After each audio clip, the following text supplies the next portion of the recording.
दोस्तों, अयोध्या में प्रकट हुए साक्षात लव और कुश। कलयुग में ऐसा चमत्कार देखकर सबके होश उड़ गए। प्राण प्रतिष्ठा से पूर्व अयोध्या में कई बड़े चमत्कार हो चुके हैं, जिसमें गिद्धों का दिखना, भालुओं का दिखना, बंदरों के झुंडों का दिखना, जमीन में से मां सरयू नदी का प्रकट होना शामिल है। लेकिन इस चमत्कार को अभी तक का सबसे बड़ा चमत्कार कहा जा रहा है, जिसके पीछे की सच्चाई जानकर आपके पैरों तले जमीन खिसक जाएगी। आखिर क्या है पूरी सच्चाई? क्या सच में लव और कुश अपने धाम नगरी अयोध्या 22 जनवरी से पहले ही आ गए?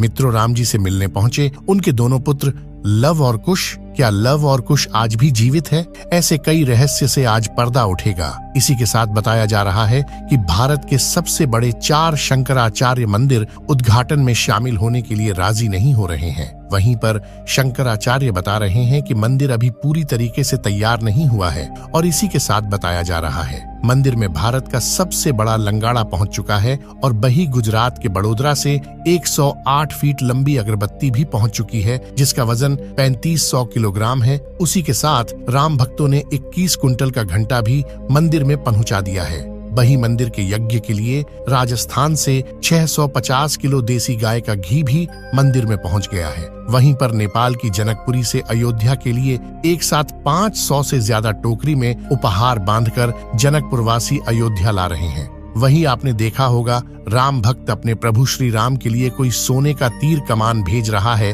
तो कोई खड़ाऊ, तो कोई वस्त्र भेज रहे हैं। आज की इसी वीडियो में शुरुआत करने से पहले, अगर आप एक सच्चे सनातनी हिंदू है और राम मंदिर बनने से बेहद खुश है, तो इस वीडियो को लाइक करें और कमेंट बॉक्स में जय श्री राम जरूर लिखें। अयोध्या में राम मंदिर की प्राण प्रतिष्ठा की तैयारी जोर शोर से चल रही है। 22 जनवरी 2024 को राम लल्ला को गर्भगृह में स्थापित किया जाएगा। हर राम भक्त को इस दिन का लंबे समय से इंतजार था। अयोध्या में 22 जनवरी से लेकर 25 मार्च तक कई खास कार्यक्रमों का आयोजन किया जाएगा। इस बीच मंदिर के गर्भगृह के निर्माण का काम 24 घंटे चल रहा है। 22 जनवरी को राम मंदिर में राम लल्ला की प्राण प्रतिष्ठा होने वाली है। किसी भी मंदिर में की जाने वाली भगवान की मूर्ति की प्राण प्रतिष्ठा का बहुत महत्व होता है।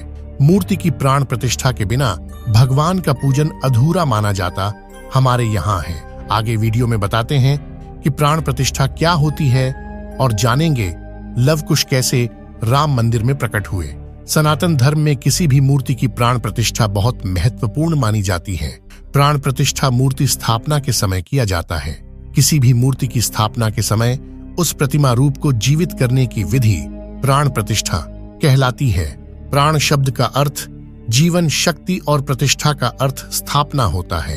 ऐसे में प्राण प्रतिष्ठा का अर्थ जीवन शक्ति की स्थापना करना या देवता को जीवन में लाना होता है। बिना प्राण प्रतिष्ठा के कोई भी मूर्ति पूजा के योग्य नहीं मानी जाती है।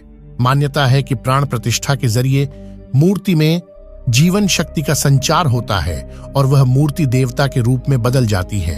अर्थात अब साक्षात प्रभु श्री राम अयोध्या राम मंदिर में निवास करने वाले हैं। और जब स्वयं प्रभु एक बार पुनः अयोध्या आ रहे हैं, तो उनके प्रिय बेटे व पुत्र लव कुश कैसे पीछे रह सकते हैं? क्योंकि जब प्रभु श्री राम जी ने जल समाधि के लिए गए, तब उन्होंने लव कुश को अयोध्या का राजपाट सौंप दिया था। वही बताया जा रहा ही कि रावण का वध विभीषण ने ही करवाया था। राम जी ने वध करके लंका पर विजय पाई थी और पुष्पक विमान के जरिए जब वह फिर से अयोध्या लौटे थे, तब प्रभु श्री राम के साथ विभीषण जी भी अयोध्या आए थे और कई दिनों तक अयोध्या में ही रुके थे। इसके बाद उन्होंने लंका का राज सिंहासन संभाला और लंका के राजा बन गए। यानी प्रभु श्री राम की भक्ति उनके लिए बहुत भाग्यशाली साबित हुई है, क्योंकि जो राम की शरण में आ जाता है उसका उद्धार निश्चित है। लेकिन क्या विभीषण आज भी जिंदा है? इसका जवाब आपको आगे की वीडियो देखकर पता चलेगा। हिंदू धर्म की पौराणिक कथाओं के अनुसार माना जाता है कि 8 महान विभूतियां आज भी सशरीर जीवित हैं, जिनमें से कुछ रामायण काल के हैं तो कुछ महाभारत काल के, तथा कुछ विभूतियां उससे भी पहले के काल से आज तक जीवित हैं। पौराणिक मान्यता के अनुसार विभीषण, अश्वत्थामा, बलि, वेदव्यास, हनुमान जी, कृपाचार्य, भगवान परशुराम और मार्कंडेय ऋषि चिरंजीवियों में शामिल हैं। चिरंजीवी का अर्थ होता है जो सृष्टि के अंत तक जीवित रहे और जिसकी उम्र भी न बढ़े। और विभीषण भी इन्हीं चिरंजीवियों में से एक है जो आज भी इस धरती पर मौजूद है और अनंत काल तक जीवित रहेंगे। लेकिन यह वरदान आखिर उन्हें किसने दिया, यह बड़ा जानने का विषय है। भगवान राम के अनन्य भक्त विभीषण बाल्यकाल से ही धर्मपरायण रहे। वह अपने बड़े भाई रावण के धर्म विरुद्ध कार्यों का विरोध भी करते थे। उन्होंने लंका युद्ध में भी धर्म का पालन करते हुए भगवान राम का साथ दिया। इसलिए प्रभु श्री राम ने उन्हें सृष्टि के अंत तक अजर अमर रहने का वरदान दिया। जब कलयुग का अंत होगा, उस समय भगवान विष्णु एक बार फिर से अवतार लेंगे, जिसका नाम कल्कि होगा। तब ये 8 चिरंजीवी भगवान कल्कि का साथ देंगे और फिर से सतयुग की स्थापना करेंगे। इसका मतलब यही निकलता है कि विभीषण आज भी जीवित है। लेकिन आखिर प्राण प्रतिष्ठा से पहले उन्हें राम मंदिर में उन्हें कब और कैसे देखा गया? आगे वीडियो में जो घटना हम आपको बताने वाले, उसे सुनकर आपके होश उड़ जाएंगे। ये घटना 11 जनवरी रात्रि 12 बजे की रोजाना की तरह सभी मजदूर राम मंदिर के गर्भगृह का कार्य करके अपने तंबू में विश्राम कर रहे थे। तभी मजदूरों को मंदिर के अंदर से प्रभु श्री राम के नाम जाप की ध्वनि सुनाई दी। अभी किसी भी अन्य व्यक्ति को रात्रि के समय राम मंदिर में घुसने की अभी अनुमति नहीं है। तब उन्हें ऐसा लगा कि शायद किसी आसपास के मंदिर द्वारा उन्हें ध्वनि सुनाई दे रही होगी, तो सभी मजदूर रात्रि में वापस सो गए। लेकिन सुभाष नाम के एक मजदूर को लगातार यह बात खटक रही थी। उसे वह आवाज राम मंदिर से ही आती प्रतीत हो रही थी, तो उसके मन में जानने की उत्सुकता हुई। आखिर इतनी रात्रि को राम मंदिर के अंदर राम नाम का जाप कौन कर रहा है? उसने अपने साथियों को उठाना चाहा, लेकिन सभी गहरी नींद में थे। तब सुभाष अकेले ही राम मंदिर परिसर में पहुंचा। वे काफी महीनों से राम मंदिर के निर्माण कार्य का हिस्सा था। उसे राम मंदिर का एक एक दरवाजा, एक एक कोना अच्छी तरह से पता था। जब उसने राम मंदिर के गर्भगृह में झांक कर देखा, तो वहां पर एक बहुत ही दिव्य पुरुष, जिनके अंदर से काफी तेज प्रकट हो रहा था। वे अपने हाथों में माला लिए राम नाम का जाप कर रहे थे। ऐसा लग रहा था मानो वे काफी दिव्य पुरुष हो और किसी पौराणिक समय से आए हों। उनके बैठने का तरीका और उनका अंदाज राजाओं की तरह मालूम पड़ रहा था। सुभाष यह नजारा देखकर दंग रह गया। इसके बाद सुरेश अपने साथी मजदूरों के पास गया और उन्हें यह सारी सच्चाई बताई। और जब सब मिलकर राम मंदिर गर्भगृह तक पहुंचे, तो सभी के होश उड़ गए, क्योंकि वह दिव्य व्यक्ति वहां से गायब हो चुके थे। क्योंकि रात्रि का समय चल रहा था, तो सभी लोग सुभाष की बातों को भ्रम समझ रहे थे और कोई भी उसकी बात को मानने को तैयार नहीं था। लेकिन सुभाष जानता था उसने जो देखा है वह बहुत बड़ा चमत्कार है। लेकिन उसके मन में एक ही सवाल था कि रात्रि 12 बजे राम मंदिर में राम नाम का जाप करते हैं, वह दिव्य पुरुष आखिर थे कौन? क्योंकि आज के समय में किसी भी पुरुष के अंदर इतना तेज नहीं हो सकता। उनका संबंध पौराणिक काल से ही हो सकता है। और अगर रामायण काल की बात करें, तो 2 ही शख्सियत हैं जिनके होने का दावा आज भी कलयुग में कहा जाता है। पहले हैं हनुमान जी और दूसरे हैं विभीषण। तो पूरी संभावना यही है कि सुभाष ने राम मंदिर में रात्रि के समय जिस महापुरुष को देखा था, वह राजा विभीषण हो सकते हैं, क्योंकि वह आज भी धरती पर जीवित है और 8 चिरंजीवियों में से एक है। ऐसे दिव्य मौके पर राम मंदिर में कई चमत्कार लगातार हो रहे हैं, जहां कहीं दिव्य शक्तियां भी राम भगवान के स्वागत के लिए अयोध्या आ पहुंची है।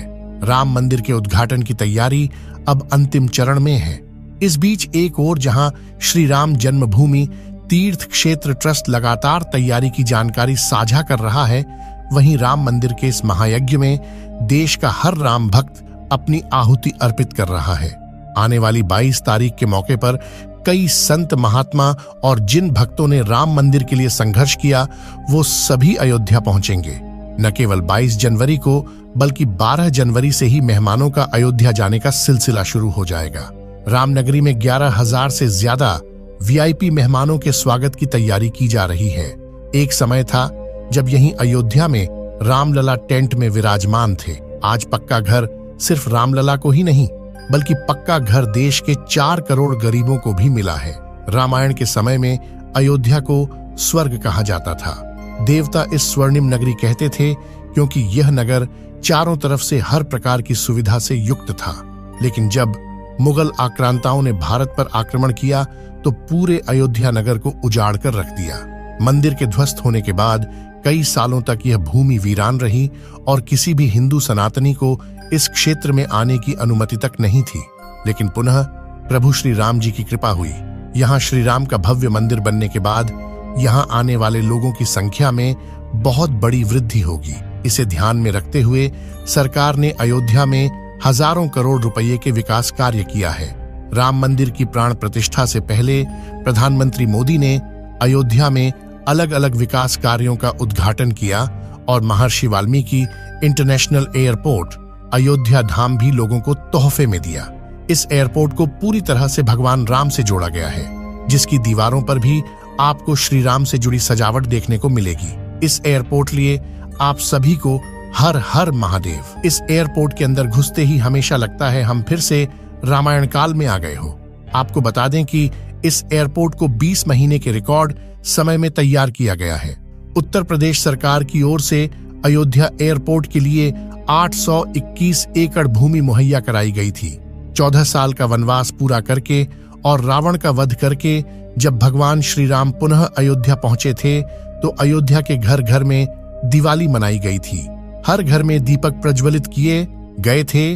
तो जब अब पुनः प्रभु श्री राम अपने धाम को लौटने वाले हैं तो हम 140 करोड़ देशवासी आखिर कैसे पीछे रह सकते हैं।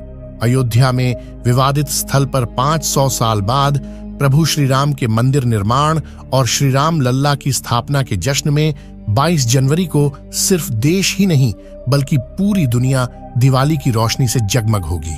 अयोध्या से पीएम मोदी ने देश के सभी 140 करोड़ लोगों से 22 जनवरी के दिन अपने घरों को श्री राम ज्योति नामक दीपक की रोशनी से अपने घरों को जगमग करने का आह्वान किया है।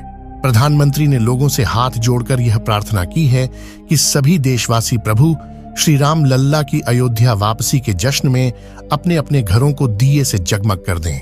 यानी पूरे देश में इस बार 22 जनवरी को ऊर्जा, आशा, आकांक्षा और उम्मीद व जोश से भरपूर एक नई दिवाली देखने को मिलेगी।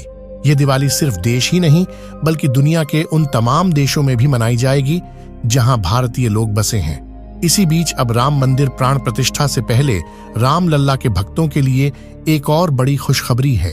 दरअसल अब राम लल्ला के गर्भगृह का मुख्य द्वार सोने से बनाया गया है, जो मंदिर के मुख्य द्वार के तौर पर स्थापित कर दिया गया है। राम मंदिर में सोने के दरवाजे की कुछ खासियत भी है। बता दें कि राम लल्ला के गर्भगृह में लगाए गए सोने के दरवाजे पर खूबसूरत नक्काशी की गई है। मंदिर के भूतल पर ऐसे 14 दरवाजे लगने वाले हैं। लेकिन दोस्तों, जब हम राम मंदिर को बनता हुआ देखते हैं तो हमें बड़ा गर्व होता है कि हम राम मंदिर को अपनी आंखों से बनता हुआ देख रहे हैं। हमें उस स्थान पर राम मंदिर के अंदर जाने का मौका भी मिलने वाला है।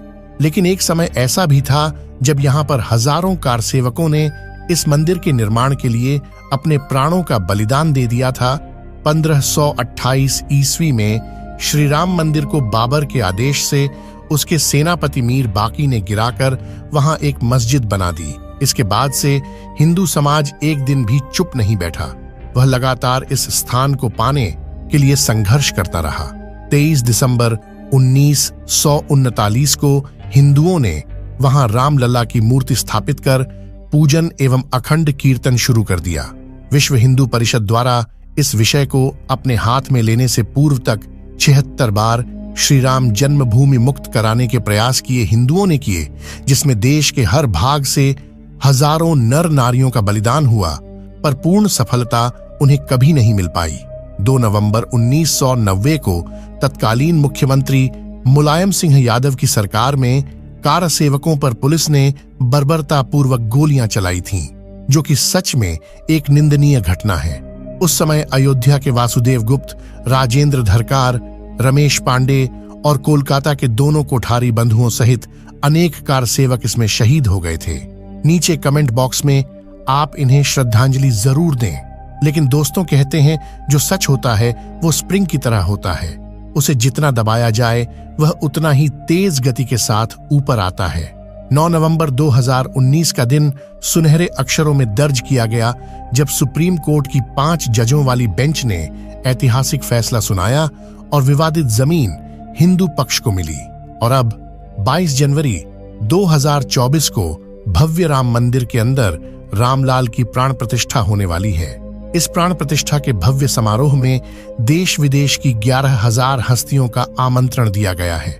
लेकिन दोस्तों, कुछ राजनीतिक दलों ने राम मंदिर के इस भव्य समारोह में आने का न्योता ठुकरा दिया है। इसके संदर्भ में देशवासियों का कहना है कि दुनिया में देवता और राक्षस दोनों प्रकार के लोग रहते हैं। देवता मंदिर में प्रवेश कर सकते हैं, लेकिन राक्षस मंदिर के अंदर नहीं जाते। जो राजनीतिक दल मंदिर के प्राण प्रतिष्ठा में आने से मना कर रहे हैं, उन्हें इन्हें राक्षसों के साथ जोड़कर देखना गलत नहीं होगा। जल्द ही राम मंदिर आम जनता के लिए भी खोल दिया जाएगा। राम मंदिर की भव्यता, लोगों के मन में राम मंदिर को लेकर के उत्साह और साथ ही साथ अयोध्या शहर का विस्तार उन सभी बलिदानों की आत्मा को शांति प्रदान करेगा और देश के प्रगति में भी जरूर सहयोग करेगा। हम दोस्तों आशा करते हैं कि आज की वीडियो के माध्यम से आप राम मंदिर को और उसके इतिहास को करीब से जान पाए होंगे। सभी हमेशा करते। आज की वीडियो आपको पसंद आई होगी, लाइक जरूर करें और कमेंट बॉक्स में सभी कार सेवकों के बलिदान के प्रति आप श्रद्धांजलि जरूर दें। साथ ही साथ कमेंट बॉक्स में कुछ सेकुलर हिंदुओं के लिए अपनी राय जरूर रखें, जिन्होंने राम मंदिर प्राण प्रतिष्ठा समारोह में आने का न्योता ठुकरा दिया है। आज की जानकारी अगर आपको पसंद आई है तो वीडियो लाइक करें और चैनल को सब्सक्राइब कर लो। हमारी तरफ से आप सभी को जय श्री राम।